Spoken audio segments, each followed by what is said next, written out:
Hoy vamos a probar, sin lugar a dudas, que el día del Señor, que siempre hemos observado los cristianos, es el domingo y no el sábado. Vamos a dar 5 evidencias al respecto.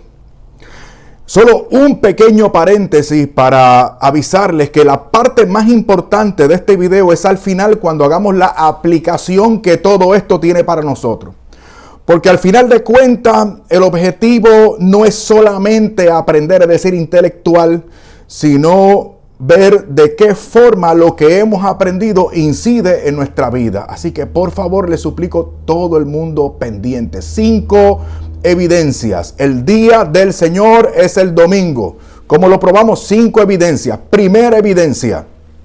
No es cierto que fuera Constantino ni ningún papa quien cambió el día de reposo de sábado a domingo. En el primer concilio de Nicea del año 325, según arguyen los sabatistas. Todo esto comenzó con la fundadora de los adventistas del séptimo día, Ellen White, en su obra El conflicto de los siglos, en la página 57. Y yo leí eso muy bien, hermano, y me quedé sorprendido. Una exposición de ella tan llena de prejuicio y carente de honestidad intelectual. Ni la más mínima observación de los datos históricos a los que ella debió haber tenido acceso. O sea, expuso algo, una enseñanza que no tiene ningún fundamento y que ella debió haberlo sabido y que por lo tanto me hace dudar de su honestidad personal, no solamente intelectual, sino personal, en cuanto a este tema se refiere. No, y entonces me pongo a investigar y entonces me sorprendí más, porque entonces otros sabatistas que estudié dicen, no fue Constantino exactamente, sino los padres conciliares o de los que formaron parte allá en el primer concilio de Nicea. O sea, la iglesia católica fue la que se lo inventó, no el emperador, sino la iglesia católica. Y entonces otros hablan del Papa Gregorio y otros dicen que el testimonio histórico primero que tenemos y el único que tenemos de la observancia del domingo por parte de los cristianos fue por allá por el siglo III de parte de Tertuliano. Y yo me pregunto, bueno, pero ¿qué es esto? Y ya veremos toda la evidencia que hay histórica al respecto. Pero me pregunto, ¿y qué es esto? O sea, pónganse de acuerdo. Constantino, el Papa Gregorio, la Iglesia Católica o los padres conciliares en el concilio de Nicea, en el primero, o fue Tertuliano o los que estaban con Tertuliano. Pónganse de acuerdo, ¿se dan cuenta? Y entonces otros sabatistas, porque no son solamente los adventistas del séptimo día, son otros grupos también, aseguran que los paganos, aquellos allá paganos, guardaban el día primero, o sea domingo, el día primero en honor al dios Sol, y que la Iglesia Católica lo adoptó a semejanza de los paganos idólatras. Esto también es una burda y maliciosa mentira, se los voy a explicar.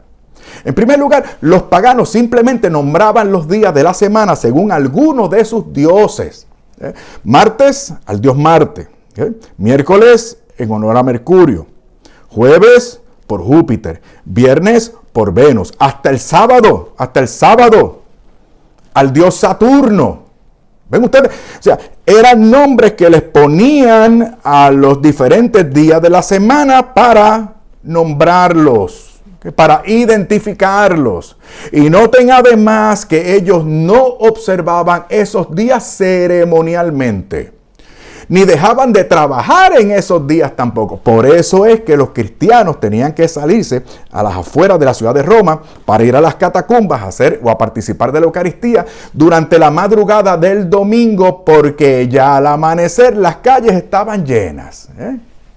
Además, estos paganos no sabían lo que era un día de descanso semanal ni un día especial sagrado a la semana. Por tanto, tampoco es cierto que se haya instituido el domingo como una estrategia para evangelizar o convencer, y mucho menos asimilarse con la idolatría de los paganos o para disimular la idolatría de los paganos y pasársela entonces al resto de las naciones. ¿Se dan cuenta? Es mentira. Entonces, ellos dicen además que San Pablo guardaba el sábado. Mira qué interesante. O sea, San Pablo guardaba el sábado, dice eso, arguyendo algunos pasajes o versículos en los Hechos de los Apóstoles. Pero póngase usted a pensar, ¿a dónde iban a encontrar Pablo y su compañero Bernabé? ¿A dónde iban a encontrar a los judíos para predicarles el evangelio? Lo cual es lo primero que ellos tenían que hacer por encomienda de nuestro Señor. De hecho, no fue hasta Hechos 13:46 que San Pablo rompe con la evangelización exclusiva para los judíos. Dice ese versículo 46 del capítulo 13, era necesario anunciaros en primer lugar a vosotros la palabra de Dios. Otro ejemplo en este sentido lo tenemos en Hechos capítulo 13, el mismo capítulo 13, versículos del 14 al 15. Aquí dice, el sábado entraron a la sinagoga y tomaron asiento. Dicen ellos, ahí está, ¿ves? Entraron a la sinagoga y ya eso los hace a ellos adherentes a la religión judía. Y ya eso los pone a ellos a observar el sábado también. Pero para entender esto, noten ustedes el siguiente versículo, el 15, dice, después de la lectura de la ley y los profetas, los jefes de la sinagoga. ¿Quiénes eran los jefes? No Pablo y Bernabé. O sea, el apóstol Pablo no era el jefe. La dirigían los judíos que creían y practicaban la religión judía. No eran, por tanto, cristianos. Y entonces los que estaban a cargo se dirigieron a ellos y le dijeron, hermanos, si tenéis alguna palabra de exhortación para el pueblo, decidla. O sea, que Pablo no era el maestro ni el predicador asignado para enseñar. ¿Se dan cuenta? Y además les tengo noticia. Los gentiles que asistían a esas reuniones no eran cristianos, eran prosélitos, eran gentiles que se habían convertido a la religión judía. Tal y como aclara el versículo 43 de ese mismo capítulo. Pero entonces pueden arguir el versículo 42 de este capítulo 13. Dice, citan ellos, cuando salieron ellos de la sinagoga, los judíos, cuando ellos salieron de la sinagoga de los judíos, los gentiles, ahí está, dicen ellos, los gentiles le rogaron que el siguiente día de reposo, etcétera. Los gentiles, ahí está gentiles, no dice prosélito. Sin embargo, quiero que sepan que esa palabra gentiles no está en el texto sagrado, no forma parte de los manuscritos más antiguos y mejores, mis queridos hermanos. Se dejan llevar por ciertas traducciones que se fijan de manuscritos que se han datado por los expertos en los siglos XII, XIII y XIV, mientras que nosotros ahora tenemos manuscritos de 1000 años antes. O sea, muchísimo más apegado al texto original que no incluyen esa palabra o ese término de gentiles. Por lo tanto, esa frase o ese término, los gentiles, no está en el texto sagrado, no está en el texto inspirado. Por eso las Biblias que se traducen en la actualidad se fijan entonces de esos manuscritos, como los del Sinaítico y el Códice Vaticano también. Mire, aquí saqué la forma en que traduce una Biblia de los hermanos separados, la Nueva Versión Internacional, el versículo 42. Dice, al salir de ellos de la sinagoga, y hasta ahí llegó. No incluye la palabra judíos. ¿Estamos claros? Segunda evidencia. El mandamiento de guardar el sábado, ese mandamiento está en Éxodo capítulo 20, versículos 8 al 10. Ese mandamiento es inmutable, pero estaba también sujeto a ser pleno. Sí, lo dispuso el Señor. Mateo 5:17 dice, no penséis que he venido a abolir la ley o los profetas, no he venido a abolirlos, sino a darles plenitud. Por eso me da un poquito, como decía, se me hace un poquito incómodo hablar de cambio, porque no es realmente un cambio, es la plenitud del día sagrado que se conmemora una nueva alianza que nosotros celebramos el día domingo, el primer día de la semana. El Señor vino a darle todo eso plenitud. Viene de la palabra plero, que significa llenar, es como atiborrar una red, como incluir, como meter, como apretar. Tiene que ver también con satisfacer, con cumplir con una predicción o profecía. ¿Cuál es la predicción? ¿Cuál es la profecía? La instauración de una nueva alianza ahora en Cristo, basado en mejores promesas. Por eso nuestro punto es, escuche, que el mandamiento sobre el sábado fue para una disposición ceremonial que señalaba al mundo el carácter del pueblo de Israel como el pueblo predilecto, pero por el cual se iba a extender y aplicar a la elección de todas las naciones. Aplicar a todas las naciones, según el Señor le había prometido a Abraham cuando lo convoca. Ahí comienza la religión propiamente dicha, en Génesis capítulo 12, versículo 3 y el capítulo 22, versículo 18. En ti serán benditas todas las naciones de la tierra. Y si el día sábado era señal de elección para el antiguo pacto por la Pascua hebrea, que se celebraba aquella liberación portentosa de los hebreos de la esclavitud de Egipto, en Éxodo capítulo 12, la señal, por otro lado, para el nuevo pacto exigía una señal, otra señal que hiciera plena la primera elección para un pueblo nuevo en Cristo. ¿Y cuál es esa señal? ¿Qué es lo que celebramos nosotros? ¿La liberación de los israelitas allá en Egipto? No, la resurrección. ¿Cuándo? El primer día de la semana. Vamos a seguir mostrando este punto. En primer lugar, la ley dada en el Antiguo Testamento requería una aplicación para el futuro en un pacto nuevo, según anuncia Jeremías en su capítulo 31, versículos 31 y 32. Y para que no quepa la menor duda, esta nueva alianza en Cristo está en el Nuevo Testamento, obviamente, pero específicamente escogido para ustedes, Hebreos capítulo 8, versículo 6. Esa nueva alianza en Cristo, basado y fundado en mejores promesas. Y añade el texto, este versículo 6, una alianza mucho más valiosa. Noten ustedes también que este cambio era necesario para que la alianza nueva pudiera aplicarse a todas las demás razas y naciones. Según avisa un salmo bellísimo, cristológico, o sea que apunta a nuestro Señor Jesucristo y su obra redentora y la instauración de ese nuevo pacto. Salmo capítulo 22, versículos 28 al 30. Y también el Salmo en este mismo sentido, 86, versículo 9. Y la profecía de Malaquías, capítulo 1, versículo 11.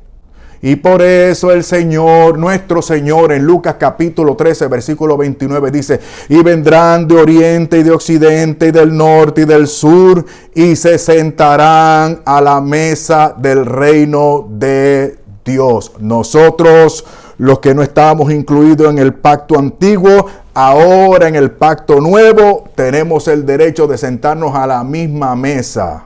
La mesa del reino de Dios, para la cual tiene que haber una aplicación de ese pacto antiguo de forma renovada ahora en el pacto nuevo.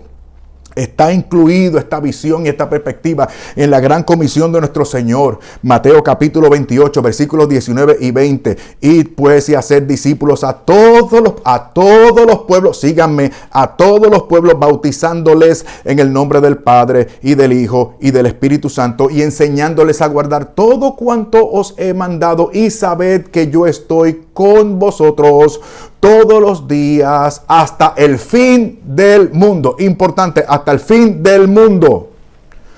Ese nuevo pacto tiene que aplicarse a todas las naciones por la fe en Cristo. ¿Okay?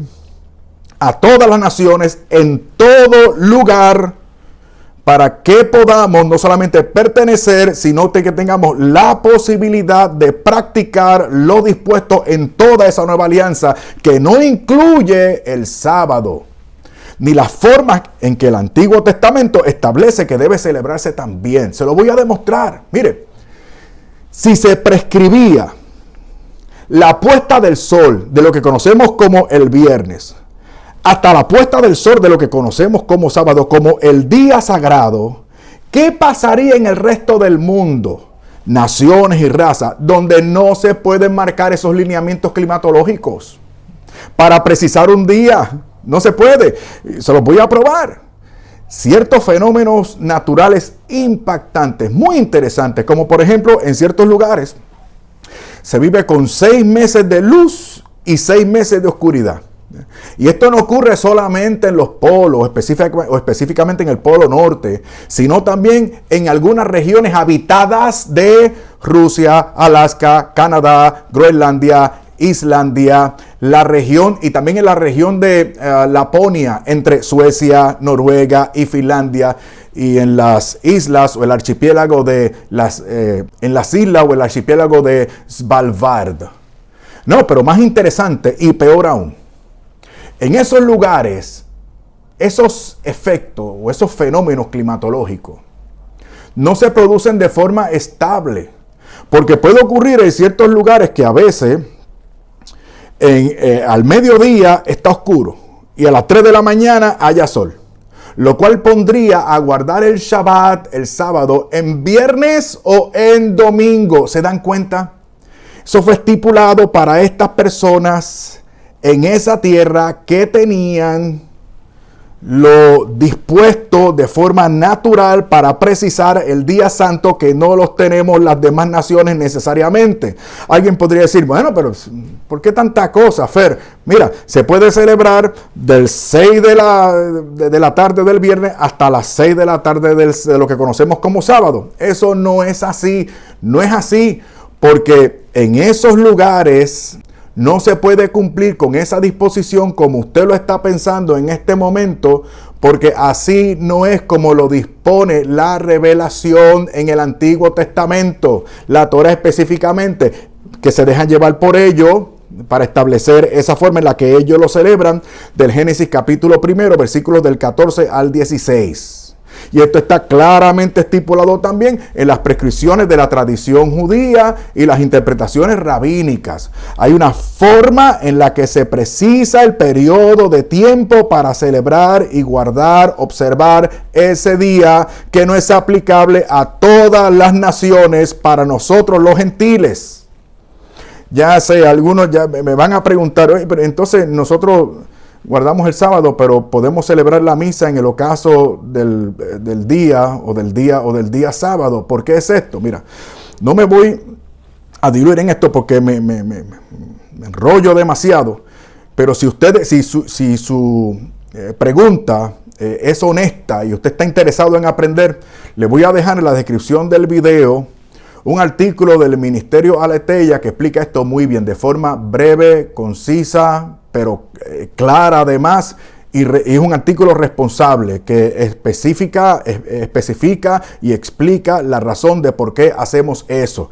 Y aprovechando este paréntesis, les voy a dejar también en la descripción del video la carta apostólica del Papa San Juan Pablo II, Dies Domini, que habla sobre la santificación del domingo, en la cual también hace unas implicaciones teológicas bellísimas acerca de algunas cosas que estamos tocando en esta enseñanza. Tercera evidencia, vamos para el Nuevo Testamento. Tercera evidencia, vamos para el Nuevo Testamento. Vamos a comenzar diciendo lo siguiente. No es cierto que el Señor insinuara la observancia del Shabbat para los gentiles. Eso no es cierto. Como dicen otros, en Marcos capítulo 2, versículo 27. Ellos señalan Marcos capítulo 2, versículo 27. Dice así: el sábado, nuestro Señor dice, y les decía nuestro Señor, el sábado fue hecho para el hombre y no el hombre para el sábado. Mire lo que ellos deducen de aquí. La palabra hombre en el original griego es anthropos, que se puede traducir como hombre, varón, pero también como ser humano. Entonces ellos toman esa acepción como ser humano y dicen, entonces incluye la humanidad. Entonces el Señor estaría diciendo, el sábado fue creado para la humanidad. Pero un momentito.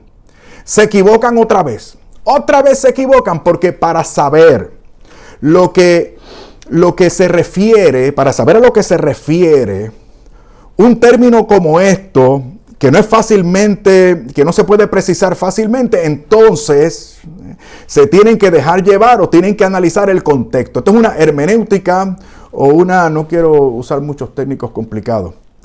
Es parte de la ciencia, es parte fundamental y básica de la ciencia de interpretación bíblica. Cuando se dan estas dificultades, hay que dejarse llevar por el contexto, según hicimos. Si alguien quiere ver otro ejemplo de este tipo de hermenéutica, que es básica, elemental y absolutamente necesaria, vaya al video anterior en la que hicimos algo similar con respecto al texto de Mateo, capítulo 1, versículo 25. Entonces vamos a ver, ¿de qué trata el pasaje? O sea, ¿qué acepción vamos nosotros a aplicar? ¿Cuál es la correcta? Bueno, el texto trata de unos judíos, quienes eran los discípulos, que recogían espigas, o sea, estaban trabajando, estaban haciendo algo que estaba prohibido en sábado.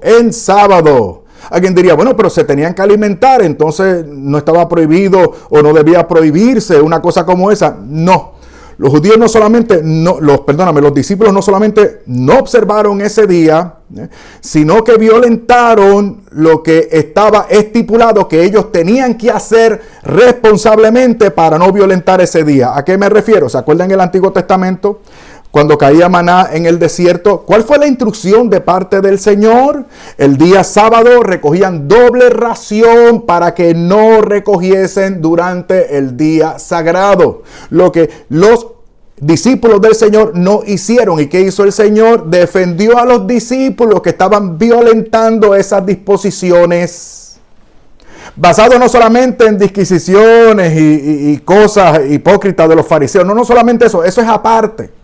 Lo cierto es que estos fariseos estaban arguyendo algo que según su religión de ellos, de los judíos, era una verdad. Los discípulos estaban violando ese día. Entonces, ¿a qué se refiere el Señor entonces? Se refiere en ese contexto a la defensa de esas personas específicas. El Señor no está aprobando, no es su intención, dejándonos llevar por el contexto y por todo lo que estamos enseñando en este video, no está implicando que el sábado fuese aplicable o debería aplicarse para todo el mundo, para todas las generaciones, sino que está haciendo una defensa de sus discípulos que a propósito estaban violentando el día sábado. Noten ustedes, como quiera. El versículo 28 de ese capítulo 2, estamos tratando el versículo 27 del capítulo 2 de Marcos, pero el versículo 28 dice algo interesante. Dice nuestro Señor, por tanto, el Hijo del Hombre es Señor hasta del sábado. Otras versiones, es Señor del sábado. ¿Okay?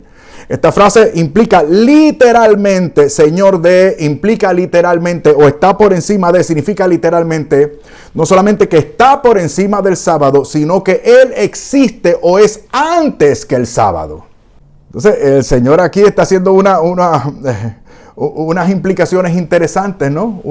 Ya ustedes se dan cuenta de por dónde estamos yendo, ya ustedes se dan cuenta de cómo debe ser el sentido correcto de esta argumentación para descubrir, como estamos tratando nosotros de hacer aquí, cuál es el día del Señor. Estamos en el Nuevo Testamento. Número 2, el Señor resucitó el primer día de la semana y así completa su obra redentora anunciada por Él mismo. ¿Cuándo? El primer día de la semana. El acontecimiento nuevo, no la liberación de los israelitas en Egipto, sino un acontecimiento nuevo que marca la instauración y patentiza esa nueva alianza. Y lo repiten los 4 evangelios el primer día de la semana. Mateo 28:1, Marcos 16:2, Lucas 24:1 y Juan capítulo 20, versículo 1. Y además las apariciones del resucitado fueron, ¿qué día? Domingo. Se apareció a María Magdalena el primer día de la semana. Juan 20:1. Se apareció a los discípulos el primer día de la semana, en domingo. Juan 20:19. Se apareció al apóstol incrédulo Tomás. ¿Cuándo? Tomás no estuvo presente el domingo de la resurrección. Pero la siguiente semana, ¿cuándo? Como dice el texto, a los 8 días, según la forma en que ellos medían los días, a los 8 días, contando el día en el que estaban ellos, entonces caía el día domingo. En domingo se le presentó el Señor para dar evidencia una vez más de ese acontecimiento que marcaba la nueva alianza. En San Juan capítulo 20, versículo 26. Se apareció a los discípulos de Maús, ¿cuándo? En domingo. El relato de los discípulos de Maús aparece a partir del versículo 24 de Lucas en el capítulo 13. Pero para precisar el día hay que ir antes, al versículo anterior, al versículo 12. Dice: Pedro, no obstante, se levantó y echó a correr hacia el sepulcro el día de la resurrección, primer día de la semana, y al inclinarse vio los lienzos, entonces se marchó a casa, admirándose de lo ocurrido. ¿Cuándo? En domingo. Y el versículo 13 dice: ese mismo día, el día de la resurrección, 2 de ellos se dirigían a una aldea llamada Emaús. Qué interesante. Entonces se le aparece el Señor le interpreta las escrituras, todo lo que se había dispuesto sobre él en la sagrada escritura, y que apuntaba a sus padecimientos y a su resurrección, y ardía el corazón, pero no le reconocían. No fue entonces con aquel gesto eucarístico al partir el pan que se le abrieron los ojos. El Señor desapareció, pero una vez constataron ese acontecimiento de la nueva alianza, nueva y eterna, ¿qué fue lo que pasó? Cambiaron de actitud, estaban sombríos, estaban tristes, estaban pesimistas, se llenaron de alegría. Era de noche, habían caminado todo el día. ¿Y qué fue lo que pasó? Se regresaron a Jerusalén de noche, con todo lo que eso implicaba para aquella época. Ya estaban a 12 kilómetros de distancia. Se les fue el cansancio, regresaron a entrar en comunión con el criterio apostólico de autoridad establecido por el Señor. Por eso regresaron a Jerusalén a reunirse con Pedro y los demás apóstoles. Y seguimos en el Nuevo Testamento, el día de Pentecostés, capítulo 2 del libro de los Hechos. ¿Cuándo ocurrió el día de Pentecostés? Aquí se concretiza la iglesia, institucionalmente hablando, podríamos incluso decir, a los 50 días después de la Pascua. Mira qué interesante. ¿Cuándo caía Pentecostés? Cuando siempre ha caído y cuando actualmente cae y siempre caerá, el día domingo, 50 días después de la Pascua, el día domingo. Entonces los creyentes reciben el Espíritu que da vida a la iglesia y el poder para llevar a cabo su misión evangelizadora de extenderse según lo había dispuesto el Señor ya en Hechos capítulo 1, versículo 6, cuando dice: ustedes recibirán poder cuando venga sobre ustedes el Espíritu Santo y entonces serán mis testigos en Jerusalén, en Judea, en Samaria y hasta los confines de la tierra.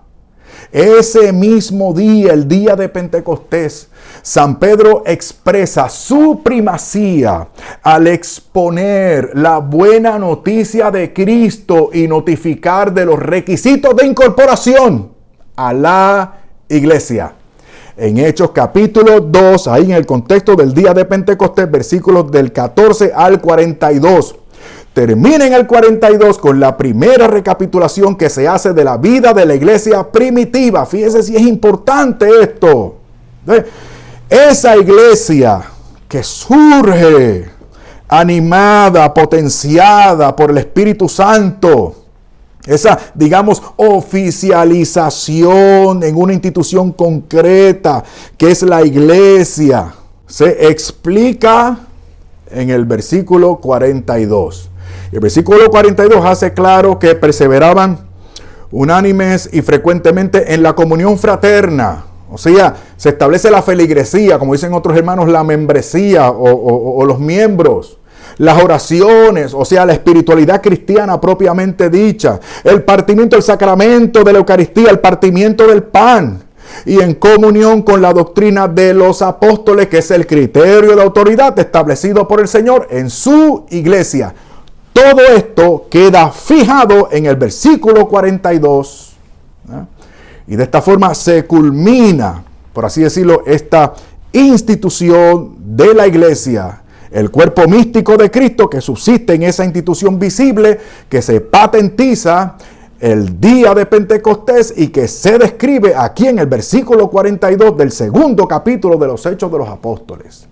Y además de eso, la iglesia se reunía el primer día de la semana a realizar el culto central y más importante, el único, dicho sea de paso, el único culto de la nueva alianza y eterna, que es la Eucaristía, en Hechos capítulo 20, versículo 7. Aquí lo tenía entre paréntesis, pero lo voy a incluir también. Yo sé que ustedes van a perseverar en esta enseñanza. O sea, ustedes van a permanecer aquí. Yo sé que es mucho, pero vale la pena porque nos están distrayendo, nos están confundiendo. Vamos a poner las cosas en claro. Primera de Corintios capítulo 16, los 2 primeros versículos.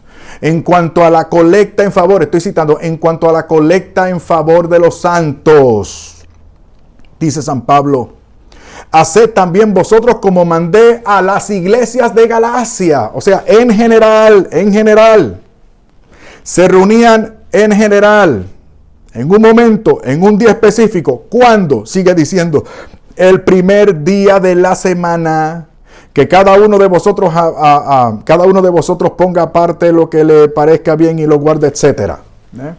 Para que no se hagan colectas cuando no esté yo o cuando llegue yo. ¿Cuándo se realiza esa colecta? Cuando se reunían. ¿Cuándo se reunían? Dice el apóstol aquí, el primer día de la semana. No otro día, no el séptimo día. Porque entonces dicha colecta debió haberse realizado cuando se reunían en sábado, si fuese el sábado el día que ellos guardaran, o que ellos guardaban, perdón. Escúcheme bien, ahora sí. Abróchese el cinturón y ajústeselo bien. ¿Okay? Mire lo que viene ahora. El primer día de la semana fue considerado, estamos en el Nuevo Testamento, el primer día de la semana fue considerado por los cristianos como el día del Señor. Concéntrese bien, el día del Señor, el primer día de la semana. Y de ahí viene domingo. ¿De dónde viene la palabra domingo? Viene del Señor. Dies Domini, el día del Señor. Domingo significa el día del Señor. No es cuestión de nombres. ¿Dónde dice domingo en la Biblia? Ahí está. El día del Señor. Eso es lo que significa domingo. Esto no es cuestión de diferencias de idiomas, sino de lo que significan las palabras y los términos. Seamos responsables. Seamos serios, por favor. Apocalipsis capítulo 1, versículo 10. San Juan dice, vino a mí el Espíritu. Otras palabras dicen, caí en éxtasis, pero el texto lo que dice, vino a mí el Espíritu en el día del Señor. En el día del Señor. Del Señor traduce kuriakos, que significa perteneciente. Es decir, el día que pertenece al Señor o el día que es exclusivo del Señor. Noten ustedes el énfasis. Y les tengo noticias.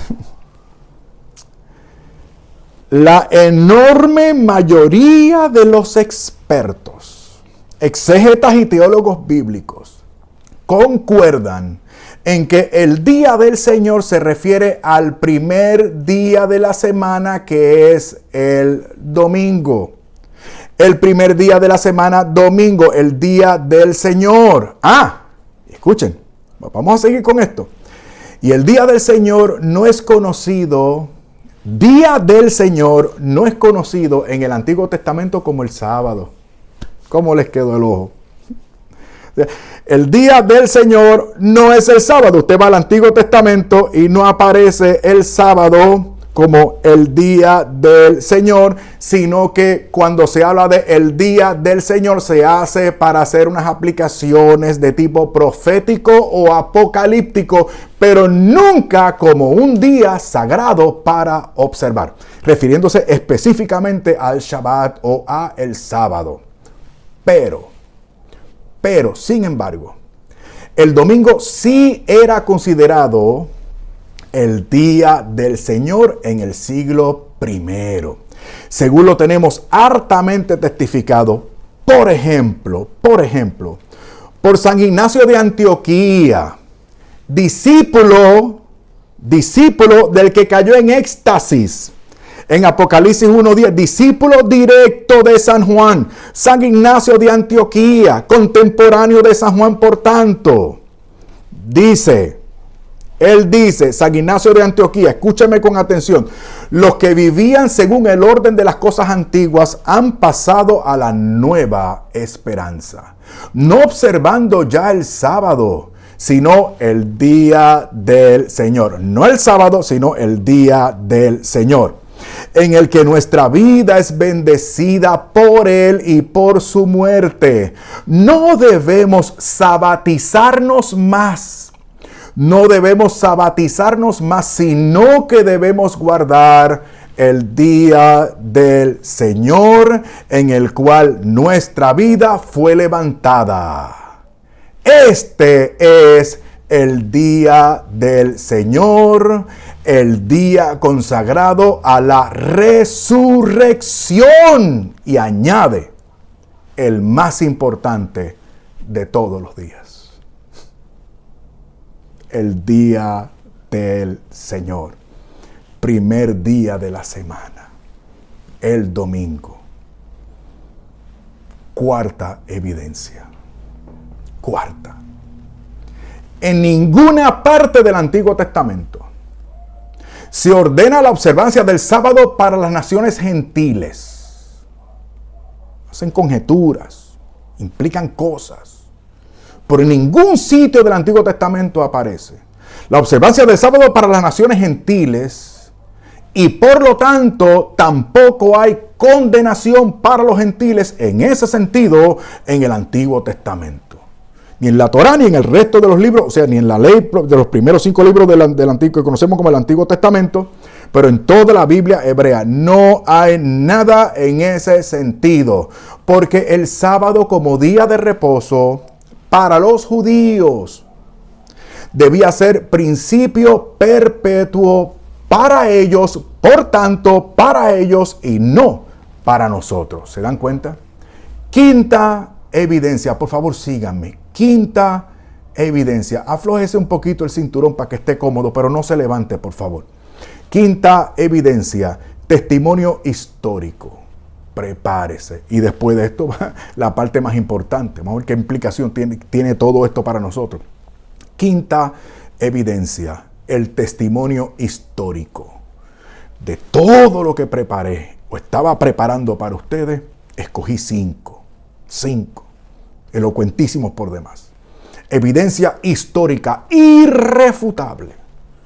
Vamos a comenzar con la didaje, un instructivo del primer siglo de la era cristiana. Primer siglo, que habla sobre la fe, prácticas y costumbres de los primerísimos cristianos. Los expertos todos concuerdan. Primer siglo. Los que lo datan más tarde hablan de la última década del siglo I, cuando se estaba terminando de escribir el Nuevo Testamento.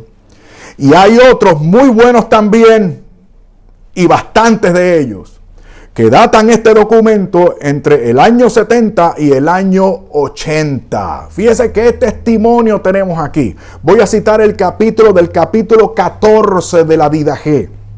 Dice: y en el día del Señor reuniros y partid el pan, como en Hechos 27, y partid el pan y dad gracias sabiendo o habiendo confesado ante vuestras transgresiones para que vuestro sacrificio pueda ser puro. Ay, todo esto se refería a la Eucaristía como verdadero. Bueno, me tengo que aguantar porque hay tanto que decir aquí. Pero nada, no quiero cansarlos. Segundo testigo, Justino Mártir, San Justino Mártir. ¿Okay? A principios del siglo II dice: ¿hay alguna cosa más que nos reprochéis, amigos? ¿O solo se trata de que no vivimos conforme a vuestra ley, ni circuncidamos nuestra carne, como vuestros antepasados, ni guardamos los sábados como vosotros? Y añade San Justino Mártir, en su famosa Apología al emperador Antonino Pío, a mediados del siglo II, antes de Constantino, dice, hablando sobre el orden de la Eucaristía, hablando sobre el sacramento de la Eucaristía, dice, San Justino Mártir dice: el día domingo, el que se conocía por los paganos como Día del Sol, tiene lugar la reunión en un mismo sitio de todos los que habitan en la ciudad o en el campo, y sigue describiendo el orden del sacramento de la Eucaristía. San Ignacio de Antioquía, otra vez San Ignacio, ¿se acuerdan? El discípulo directo de San Juan, que otros asocian también con San Pablo. Mire lo que dice ahora. A principio, en los primerísimos añitos del siglo II, pasadito el siglo I, dice él: ahora bien, si los que se habían criado en el antiguo orden de cosas, vinieron a la novedad de esperanza, no guardando ya el sábado, sino viviendo según el domingo, día en que también amaneció nuestra vida por gracia del Señor. La resurrección. Tertuliano. Este es el cuarto testimonio. Tertuliano, entre el año 160 y 220, dice: celebramos el domingo como un día antes de Constantino, celebramos el domingo como un día de gozo. Y dicen que la Iglesia Católica apareció en el siglo IV, dicen ellos. Ahora aquí, Tertuliano, celebramos el domingo como un día de gozo, el día del Señor, domingo, día del Señor. Y por eso, dice él, añade, pensamos que es incorrecto ayunar, etc. Clemente de Alejandría, entre el 150 y el 210. Cito: un verdadero cristiano, ¿es usted un verdadero cristiano? Un verdadero cristiano, de acuerdo con lo ordenado en el Evangelio, observa el día del Señor, echando fuera todos los malos pensamientos y dedicándose a todo lo bueno, honrando la resurrección del Señor, la cual ocurrió en ese día. Ahora viene la parte más importante. Hemos demostrado que el día del Señor a observar para los cristianos es el domingo y no el sábado. Pero como quiera, escúchame bien, como quiera. Escuchemos a San Pablo, Colosenses 2:16, como quiera, dice él: que nadie los moleste a ustedes por lo que comen o beben o con respecto a días de fiesta, lunas nuevas o sábados. Que nadie le moleste. ¿Me escuchó, hermano y hermana? Nadie le moleste con estas cosas. De sábados, nada. ¿Por qué? Porque según añade Pablo en Romanos 10:4, el fin de la ley es Cristo. Fin de la ley, telos, traduce telos, significa finalidad, propósito, culminación, cumplimiento. Algo que apunta a lo pleno. Entonces Cristo es la finalización, el propósito, la culminación, el cumplimiento y la plenitud de la ley. San Pablo en este mismo sentido, en Gálatas capítulo 3, versículos 24 y 25, por consiguiente la ley, escúcheme, la ley ha sido nuestro pedagogo. Pedagogo significa maestro. La ley significa o ha sido nuestro maestro, que nos condujo a Cristo para que fuéramos justificados por la fe, virtud teologal que nos conecta con Dios, que nos pone en comunión con Jesucristo. Pero, versículo 25, cuando ha llegado la fe en Cristo, en el nuevo pacto, cuando ha llegado la fe, ya no estamos sujetos al pedagogo. ¿A qué pedagogo? La ley.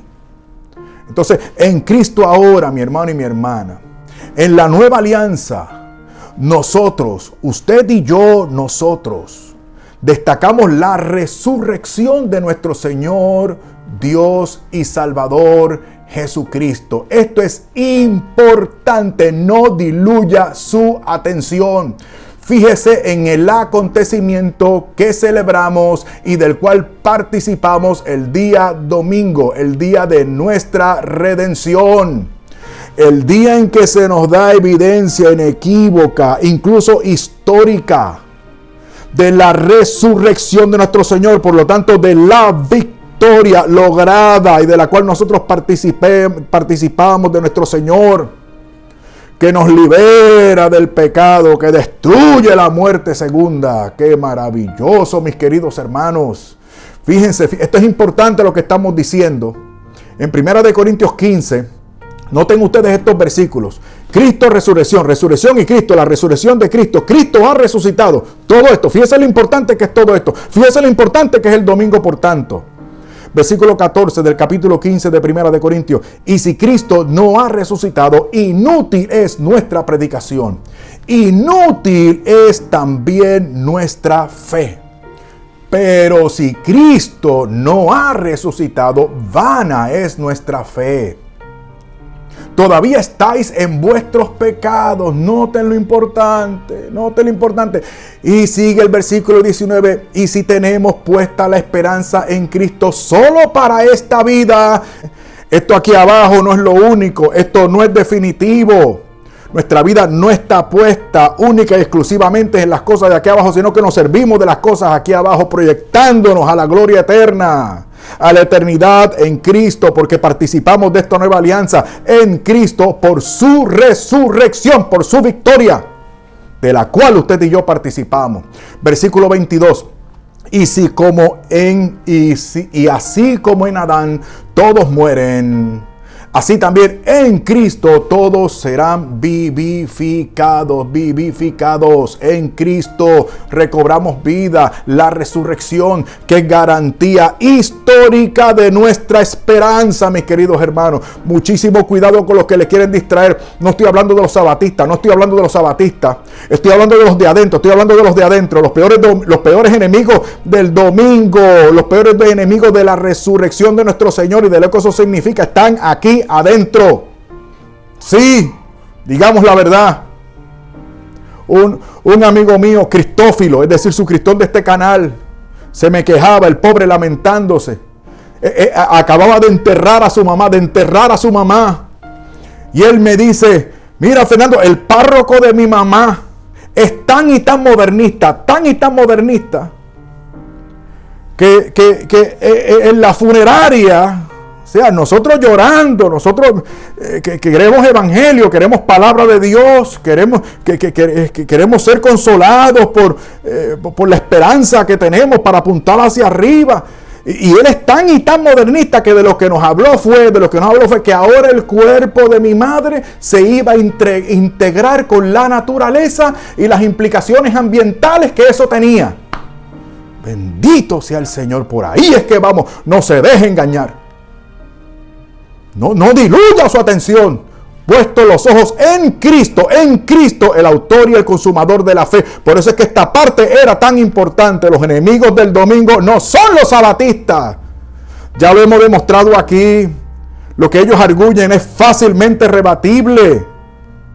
Pero cuando están aquí y cuando gozan de autoridad institucional y cuando siguen escalando,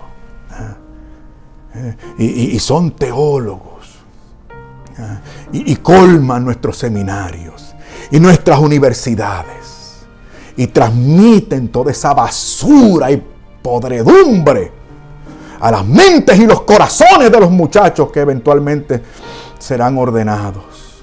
¿Se dan cuenta, mis queridos hermanos? Pero usted, mi hermano, usted y yo nos vamos a congregar este próximo domingo con alegría, porque estamos ciertos, tenemos la razón, estamos bien, estamos del lado del vencedor. Cristo el Señor, el resucitado, el victorioso, está con nosotros. Por eso este próximo domingo, usted y yo, Fer, te voy a ver. No, por lo menos vamos a estar unidos, porque participamos de un mismo altar, de un mismo pan, que es el cuerpo, la sangre, el alma y la divinidad de nuestro Señor Jesucristo. Usted y yo vamos a estar conectados, entrelazados, integrados este próximo domingo al recibir la Santísima Comunión, que es el cuerpo y también la sangre de nuestro Señor. En San Juan capítulo 20, versículo 20, dice: los discípulos se llenaron de alegría al ver al Señor. Este próximo domingo usted y yo vamos a ver al Señor, y el Señor nos va a tocar por dentro y desde adentro. El Señor, el resucitado, el victorioso, en el día del Señor. Y por eso agradezco desde lo más profundo de mi corazón a nuestros bienhechores, que son los que hacen posible cosas como esta. Yo puedo dedicar muchísimas horas estudiando, tengo mucho más material porque tengo que prepararme mucho y ver todos los puntos de vista y consultar, meterme a la biblioteca, hacer tantas cosas, y todo eso es posible por nuestros bienhechores. Por eso, aunque no les guste a algunos, los cristófilos me entienden. A nuestros bienhechores, muchísimas gracias, porque son ustedes, mis hermanos, los que hacen posible esto. Muchísimas gracias. En la descripción del video está, recuerde, el artículo que le dije de Aletheia. Va a estar el enlace también para la tremenda, la magnífica encíclica de San Juan Pablo II acerca de la santificación del domingo. Va a estar el enlace también para que mediante el método de PayPal, por favor, nos ayude para seguir. No quiero extenderme, pero ustedes se dan cuenta de que estamos mejorando, micrófono nuevo, cámara nueva,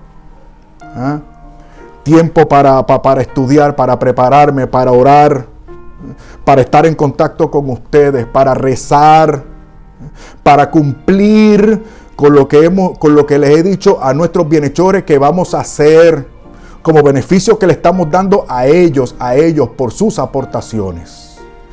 Y a todos ustedes, a todos, muchísimas gracias. Y nos vemos muy, muy pronto, si Dios quiere.